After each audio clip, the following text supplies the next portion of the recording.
We're back. Sports Take, JAKIB Sports YouTube Network on this Wednesday. Barrett Brooks, Derek Gunn. I am Rob Ellis. Thrilled to have our next guest on. He does an amazing job. Always learn something from his reports and everything that James does. You can follow James Palmer at James Palmer TV. Covers the NFL for the NFL Network. And I'm going to say it right now. He's a 1 seed in the hair business. I give James and I don't throw that around. I second that. Yeah, I second that. But I got to ask him this real quick, James. Yes. James, you know I love you to death, like family. Mm-hmm. Why is it every time I see you reporting from the field, you get the coldest weather assignments of anybody I know? I'm starting a Get James Palmer to a Warm Weather Site fan club. And I'm going to be with the Chiefs through the playoffs, so your fan club is going to be miserable. What did you do to get the Arctic coverage? I don't know. I'm not sure. You know it stinks, too, because we're talking about the hair. We're talking about, so I'm not throwing a hat on. I'm not doing that on this. Exactly. You can't. Moneymaker. James, never when you do our show can you have a lid on again, man. Oh, man. I'm right with you, James. I want everybody to see these curls. Yeah, right. Look at those things flow. It's like that game in Chicago this year was the coldest one this season against the Eagles. And then Stacey Dales did it the next week where it was just as bad, maybe worse. But that cold breeze, it was more than a breeze because I don't know if anybody made a kick pregame, but that cold wind coming off the lake at Soldier Field was no joke. And A.J. Brown came out. He was the first one out because I think he wanted to acclimate to the cold, and he was out there and he comes over. He's like, I've been cold a lot. This is another level. And he went back in and came back out with a hoodie. So that was a tough one. I love the guys who were trying to prove a point in warm-ups and they have no shirt on. It's like, dude, no. That was. Tell me you're not cold. I mean, if I look like David Njoku, I would maybe do it, but because that guy's unbelievable, he does it every game, no matter what. He's top. Bro, that's ridiculousness there, man. I mean, I understand. I was an offensive lineman all those years, and I had to do it. I wouldn't have did it if I didn't have to do it. It was never a thing. I know how tough I am, so it was never a thing with that. The coaches would say, don't do it. And that's the only reason why I didn't do it. You know what I'm saying? So I messed up, James. Just like you got all these cold weather games. I never crossed the Mason-Dixie line in my career. I played with Philly, Detroit, Green Bay, Giants, and the Steelers. I was in all cold weather places. Let me ask you this. What position group gets the coldest the way the game goes? Because, I mean, probably kickers. Yeah, I mean, kickers. I don't know how you kick that rock because you're sitting there all game. But, what is it? Because, I mean, you guys in the trenches are banging every play. You probably actually keep warm. Exactly. In a sense. Well, those guys that don't play like you said, the kickers, but receivers, because they have no meat on their bones. Yeah, and the hands got to be killing you. Right. Hey, James, DBs don't have to touch you, but receivers have to catch. So they're always up next to those heaters. Always. Hey, James, I always equate the hawk blowing off of Lake Michigan and Green Bay and Wisconsin as somebody trying to pickpocket your backside. Because no matter how thick of a coat you wear, many times as I've sit out there, I'm like, hey, man, somebody just touched my button. You look like just the wind. Oh, yeah. Like, oh, my goodness. I got to go. And I'm from Wisconsin. I got to go. Man. All right, well, we got to start with this then, James. You got the shirt on. You're covering the Bills throughout. Yes, and he got released today from Buffalo General. Oh, this is a Bryce Harper shirt. Oh, it's a Harper. I thought you had a DeMar Hamlin on. I'm sorry. It does kind of look. I mean, when the skyline. We're seeing the 3. Yeah, we're seeing the 3. Okay. By the way, it's a sweet shirt. That is a sweet shirt. I'm liking that. You might have some connections at the Phillies that maybe this was a freebie. I'm not gonna lie. Yes. I know. Let's start with Hamlin then, since you are covering them though. We're just saying this. It was only 9 days ago this happened, man, and he's already discharged, and now it can go rehab with the Bills. This is unbelievable, man. It's unreal. It's unreal. I think we take, and Barrett can probably speak to this better than any of us in this conversation. I think we take so many people on teams' medical staffs for granted and how unbelievably talented they are at their jobs. And I don't think, there was a better place, as awful as this was, for this to happen outside of a hospital. Like this might be the best place for something like this to happen when you have 2 sets of teams, full medical personnel that just watch the game like a hawk. If you ever watch trainers and how quickly they get out on the field, it's because they usually know exactly what happened from the minute it happened, whether it's an ACL or whether it's something like this, the severity of it, a neck injury, they know so quickly. So to have two groups that are just watching you with all of their sets of eyes to get out there as quickly as they did. And then there's a paramedic staff on site. There's an ambulance on site. It is the perfect storm to be able to try to come out of this successful. And I just think, it went from, I think everybody on the field in terms of medical personnel deserve the credit that they've been getting. Maybe it's not even enough, because what they did is they literally saved someone's life on a football field. And it's unbelievable. There's only one other instance that I've covered or been around from a football hit similar to this. We can get into it. It happened to DJ Hayden at the University of Houston when I was down there. And he collided with a teammate in practice, and he tore his vena cava in his heart. He just started bleeding. His heart was pumping. It never stopped. But he just started bleeding out in his chest cavity. Oh, like just every pump, it was going to nowhere in his body. That one was just as bad, but his heart never stopped eventually. I remember talking to the paramedics there, and they were like, they got to him. They're like, this was the coldest hand of a person I've ever touched that was still alive. Wow. Jeez. Ended up coming back. I followed his whole recovery. It was a 9-month, 10-month recovery.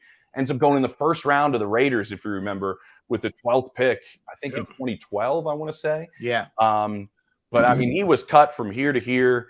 And again, the reason I bring that up is there weren't really any signs in that one. He was still awake, and he was kind of just on the field, like really lethargic. He couldn't get up. And their head trainer at University of Houston was like, I don't know what's wrong with you, but something just doesn't feel right.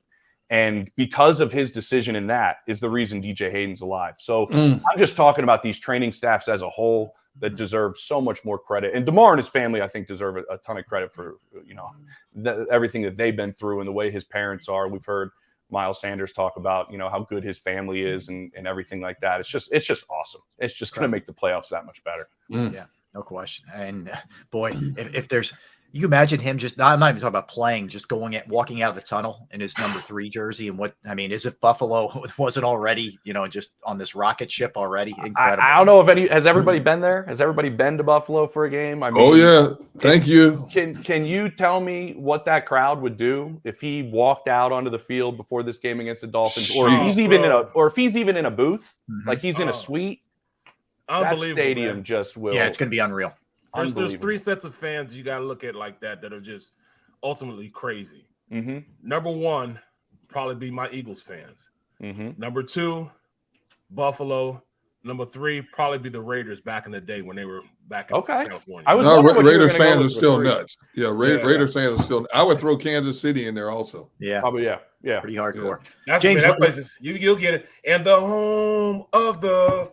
And then it just rumbles. The whole place rumbles. Yeah, that's pretty cool. That is pretty cool. I don't think Seattle gets enough respect. Also, that's a good one. Great point. Point. Seattle is that place is one of the few places when I've left this state, my ears are ringing the next day. Yeah, that's really good, Gunner. Actually, let's talk birds, James. We're in a weird spot here, man. And I know you obviously you cover the team. Well, you cover all the teams, but you have you're tied to the area, so you keep a pretty close eye on what's going on. Unbelievable regular season when you take a step back a little bit. But when you look at it a little bit closer, you saw the way that it ended. And there are some people right now that are a little trepidatious, I guess is the word I keep using here. What is your sense of where this team is right now? And how much do you worry about the finish as opposed to 14-3, bigger picture? The finish is because you didn't have Jalen Hurts. And you didn't have Jalen Hurts 100% healthy in the last one. If anything, these last 3 games prove to you is that Jalen Hurts needs more consideration in the MVP voting. Because everybody kept saying, from Micah Parsons on about how, it's a system quarterback and everything. I know coaches have said privately to people like, all right, A.J. Brown sets a franchise record. Devontae Smith sets a franchise record. They set a franchise record for points, for wins. Somebody's throwing these guys the ball. What I mean? Somebody's getting them the ball. So I think what we saw most in that last game specifically, we can throw the 2 games out that they lost because I think if Jalen plays, we're not even playing some of these last ones. And he wasn't going to play in the last game from what I'm told, if the number 1 seed wasn't on the line, is that specifically in the red zone, you didn't see the same threat from this offense that you do when you have Jalen Hurts as that added hat. You know what I mean? To give you that advantage in the run game. They didn't really run the zone read stuff at all, which they believe their offense in the red zone is virtually unstoppable the way they run it. And I think when you see Jalen doesn't have every one of his skill sets at his disposal, it's not the same group. I think that is the only reason that you would give a little bit of a worry. Now, 2 weeks of rest on the shoulder. I'll be honest, I didn't think he was as banged up as I found out he was after the game. I thought he was playing in this game, Gunner, like, all right. I mean, he's back. All we kept hearing is he heals faster, all those things. It was tough to play in that game, and he wanted to get the 1 seed. But I think if he's not, I'd only be nervous about the way they finish in the way it was if he's not 100%, and he can't play the style of play that he plays. Outside of that, Rob, I'm completely fine with the way the season went, and that was Nick's message to everything I listed. You have 15 more sacks than anybody else in football. James, for as much as many games as you've covered, when an offensive brain trust, and I'm talking about Sirianni and Steichen, when they've said for 3 consecutive weeks, we have to do a better job of calling plays. Is that a concern for you for a team that has been as dominant for much of the season as they have, but yet the last 3 games of the season, granted, Hurts wasn't there for 2, but still, that we have to do a better job of calling plays in consecutive weeks? Well, I do know that this is a coaching staff that when push comes to shove in a press conference, they just put all the blame on themselves. That is exactly what Nick Sirianni does with every single answer of, I need to do a better job. That one's on me. I mean, I think you guys have watched every press conference, right? I mean, you could probably, I don't know what the tally would be at, but we all be hammered drunk if we more or less drank every time Nick Sirianni took the blame for something that we all were well aware was probably not entirely his fault. But I do think having this ability, Gunner, to self-scout this week, which is a massive advantage over every other team in the postseason. I don't think people get like how little time you get in the second half of the season and into the postseason to work on your craft, to work on yourself. I think it's extremely important. With that said, if they do truly feel like they've had some issues, that they do have this week to correct some of them. One of the things that makes this offense so good is they run so many things off of one thing that looks the same, right? And finding alternatives off of those, maybe they got, I don't want to say lazy, but maybe they didn't, come up with as many as they would have liked over the last couple of weeks. But it's a big part of the way this offense operates. I'm not super concerned about it because, again, Jalen covers up when you have a mistake on some of those as well. But I do think they do take more blame than probably, well, it's like what a lot of good coaches do. They take the blame. Andy Reid was the king of it. Yeah, absolutely. Absolutely. Well, then, let's go to the other side of the ball then. Gannon going against, now you're in the playoffs, you're going to be going against upper echelon quarterbacks. And his ability to stop him, can he be aggressive enough to stop him? Does his scheme fit within going over to the AFC and playing against a guy like, Allen or maybe Mahomes? Yeah, you could list almost any quarterback in the AFC postseason. They're all incredible. They're all incredible. That's the thing, because the scheme is not aggressive, right? It's just it's not an aggressive scheme. I do think the players fit it better this year than they did a year ago. I think you're going to have to be really good with picking your spots. I think you have enough talent up front to find the best matchup. I do think he's done a better job this season, and obviously the sacks kind of show it, having interchangeable pieces in your front seven to find the matchup that fits. And you can move guys around to find guys that fit a favorable matchup in terms of picking on an offensive lineman, that you think his skill set doesn't bode well against one of your guys. I do think that's been better than it was a year ago, but I think you got to find ways to be aggressive at times, but those guys at the same time, if you're overly aggressive, they burn you and it's a 2-play drive and they're in the end zone. And so I do think that's why, I look at what he runs is similar to what Fangio runs, right? He's the one who's trying to started all this. Vic's had unbelievable success, even though he hasn't won the games because his offense has been terrible on the teams he coached in Denver against Patrick Mahomes. Like, Mahomes struggles against this defense really, really mightily. So I do think you got to pick your spots well, but I think C.J. Gardner-Johnson changes the whole secondary. I think that was the biggest thing defensively that stood out to me on the back end. When he left, let's do the games, week 12, right? I was at that game against Green Bay, lacerates the kidney. Up until the final game of the season, they were allowing the highest passer rating in football in that time period. Right. And so, I think he does change some of the things on the back end because of what they can do. But I think you just got to be strategic when you pick your spots. And I think Hassan Reddick, as I've pointed out on Twitter, deserves much more credit. And maybe just rush him every down as opposed to ever dropping. Just a guess. Yeah, hard to argue that. That's for sure. James, so look at the NFC here, and we know the Niners are scorching, right? And we know Dallas is kind of tough to predict right now, and Dak's frankly been all over the place. And you look at the Giants, who are not going to be easy out, and the Vikings, who probably don't get the respect maybe they deserve, etc. For you, is it just clear cut? It's the Niners as the biggest threat here for the Eagles? 100%. 100%. I've done the Niners this year.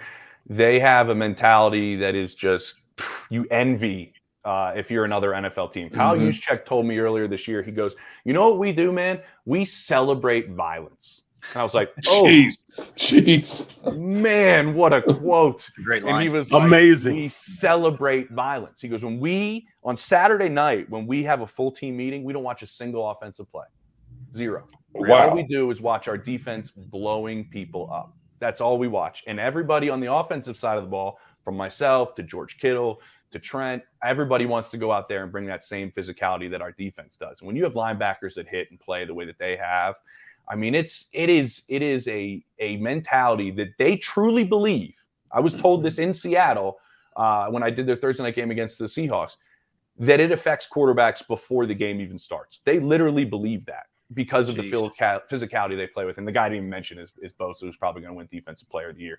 I think because of that, because of the skill guys that are around Brock Purdy, and because of Kyle Shanahan, who, man, we could have a great debate about Coach of the Year. Yeah. Has a really great shot to win Coach of the Year because he can set his quarterback up for success and limited failure so well. That's the only team I'm really seriously concerned about if I'm the Eagles. If you play the way that you've played the majority of the season in Philadelphia. James, how concerned should opposing teams be leery of Tom Brady? I look at what Tom Brady did the last couple of games compared to what he did much of the season. He looked like the Brady of old. Now you got a center back finally. The offensive line has been stabilized, and he's slinging it like he was in his championship year a couple of years ago. Yeah, that was like the one gunner that everybody was all like worried about around the league. If that was your draw in the first round, if you had to go down to Tampa, I have a buddy who's a Cowboy scout that was like the thing we were dreading the most is going to Tampa and playing Tom, just because it's Brady. You're right. It's a similar thing. Like, to take us back to the Phils, Tug McGraw told my dad something a long time ago that has always kind of stuck with me in all sports. He said, when you get older, you can still do what you do at a high level. You just can't do it as frequently as you did in your prime. So Brady still has that ability to play like we've seen him as the greatest player of all time.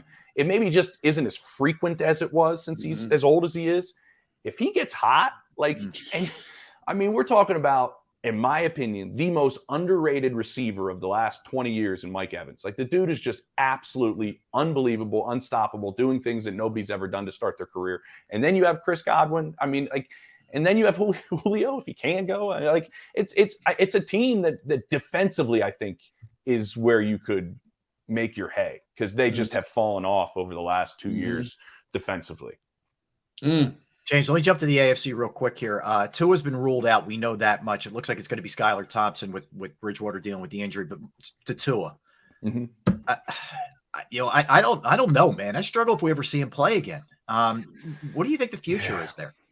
It's tough, man. It's really tough. And it's funny, it's the same field in Cincinnati that we saw the Thursday night game, right? Where it was just a kind of scene none of us really wanted to kind of see. I think all of this was pointing, like, I think we all knew this week, right? Like, there's no way they were going to clear him in a sense. It is something we're going to watch long term, because it was as scary as, well, until DeMar Hamlin, the scariest things have we seen probably in recent memory on the field.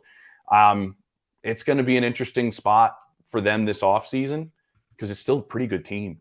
And so I think it really will be a wild decision that they have to make this offseason. I don't think we know much yet, but I do think it's one of those things where, I know they're erring on the side of caution. I know a lot of people in that building, and he is one of the better people in this league, probably.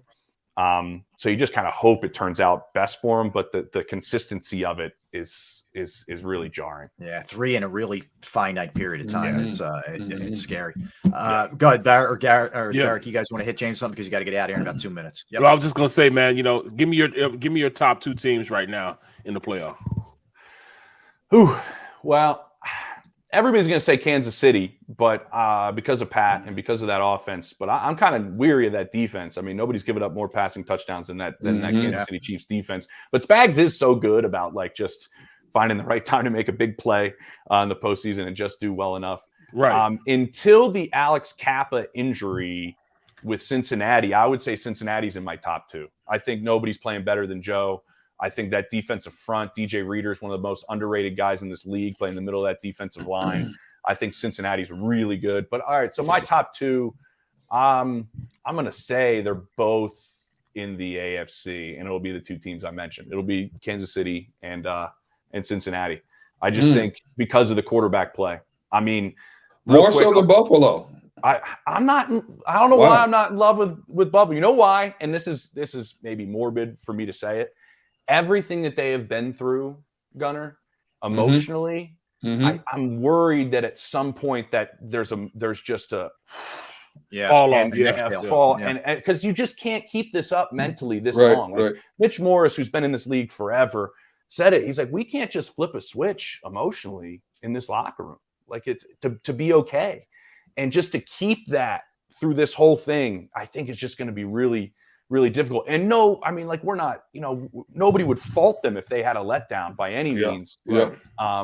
At all, because of everything that they've been through. I just think that makes it just really difficult because it's been such an emotional toll on that entire team. But we should give some credit to Sean McDermott, man. That guy has just been out of this world incredible. Yeah.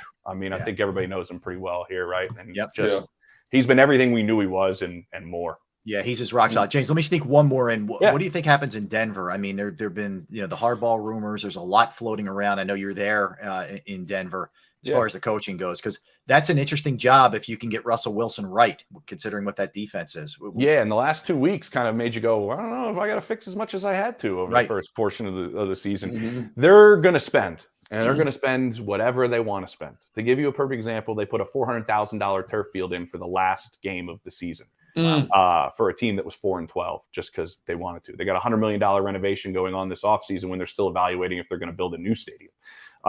They do not care what they're going to have to spend, and Greg Penner and the Walton family running this. I think Harbaugh, from what I'm hearing, if he wants it, that's probably your lock. I think that's probably the spot, and that might be what they need. They need structure. They need discipline. They need an offensive identity, which is something that just lacked incredibly this entire year. Sean Payton. Exactly. But I don't know if Sean's as interested as we think he is in Denver. Interesting. I'm really not sure if he is. I would look at Arizona possibly, just because you cleaned house with now the general manager and the head coach. Sean can come in and go, absolute power. I got final say. I'm essentially the acting general manager, like he was with Mickey Loomis, right? They had a great working relationship in New Orleans, but he has the ability to come in and just have the final say of everything. George Payton's still sitting there in Denver. So I don't know. I mean, all signs are pointing to Harbaugh. They're going to get somebody with experience. They're not going the first time head coach route. Yeah, not again. I think Shane interviewing there? No. He's got requests. Shane's Carolina, Indianapolis, and Indianapolis, Texas. Yeah. So I don't think they're going first year head coach. I know they'll stay away from that. I think it's Harbaugh if the price is right, and like I said, they can do whatever price they want. James, listen, man, keep up the good work. We certainly appreciate it. You guys too, man. Love coming on. Yeah, man. It's a pleasure having you. Appreciate you, man. Looking forward to your reports throughout with Buffalo, too. We really do appreciate it, James. Stay warm. We'll be outside. All right. The hair will still be perfect. We know that. That is not a concern, in case anybody was worried. Yeah, James is great, man. He hopped on with us. He's got to do some stuff for the NFL Network now, but he's always fun talking to, man. And he loves his Phillies. His dad is, for people who may not know, is Scott Palmer. Scott Palmer forever at Channel 6 and works for the Phillies now. So James keeps a close eye on everything that's going on around here as well. But good dude. He's a dude who's very connected around the league. So interesting stuff there. Does kind of feel like Harbaugh. I don't know. I mean, maybe he's just trying to like gouge every last penny out of Michigan, but feels like he's ready to hop, doesn't it? Yep. You guys get that sense? I get it also. Yeah. Here's the thing. It'd be a good move for him. It'd be a good move for him. How will his tough as nails mentality play in Denver? I mean, you wore out his welcome in San Francisco. Yeah. You can't coach the way you used to coach in the NFL. unless your name is Belichick or Peyton or one of these guys who are never going to change. Their resumes speak for themselves, so players jump on board. People know the name Jim Harbaugh, but a lot of these young players' name don't know his pedigree. And so you have to wonder, will his old school mentality play in Denver? I believe he'll get more out of the players, obviously, than Nathaniel Hackett did. But, he may have to change his approach to how he coaches again in the NFL. Well, you certainly can't do the same stuff you're doing at Michigan, right? No, Well, see, no. that's I think that's the allure that will give him that carte blanche to do that, because he's had success when he's with the 49ers, and he had success with Michigan. Right. I think that will give him the autonomy to really go out there and kind of push that narrative, to him. He has a guy, in Russell Wilson that will basically just, fall on board, because that's the type of guy that, Russell Wilson is. So that might be the best place for him to go, because the defense, hard-nosed defense, and they're going to want that type of hard-nosed type of character to the team. Interesting. Yeah, gonna be really interesting to see the way that shakes out. So that's for sure. All right, let's keep the NFL momentum going. We'll get a quick timeout. We'll come back. We'll talk some Eagles here, and we're going to dig into the positives and the negatives. We asked James about how he's feeling. He said, "Look, you look at the last few weeks. That's basically your quarterback wasn't healthy. If he's healthy, you can forget everything that happened the last few weeks." So we'll dig into that, what the positives and the negatives are going into the playoffs. Got the bye week, but depending on who they end up playing. So we'll get a quick timeout, come back, and we'll discuss some birds. He is Barrett. He is Derek. I am Rob. We're Sports Take, JAKIB Sports YouTube Network. I want to tell you about Pro Action Restoration. Yes, if you have a home or a business or a property and you've gone through the inconvenience of water, fire, smoke damage, you don't really know who to turn to, Pro Action Restoration is the place. They're on call 24 hours, 7 days a week. I've gone through it on a Saturday. I called them. They got right out. They fixed it. Okay. They diagnosed what the issue was. The price was right. The crew was unbelievable. And it was a great experience all around for something that was a really trying time for a lot of people. They're licensed, bonded, fully insured. They've been serving the tri-state area for more than 2 decades. Pro Action will work in conjunction with your insurance company as well.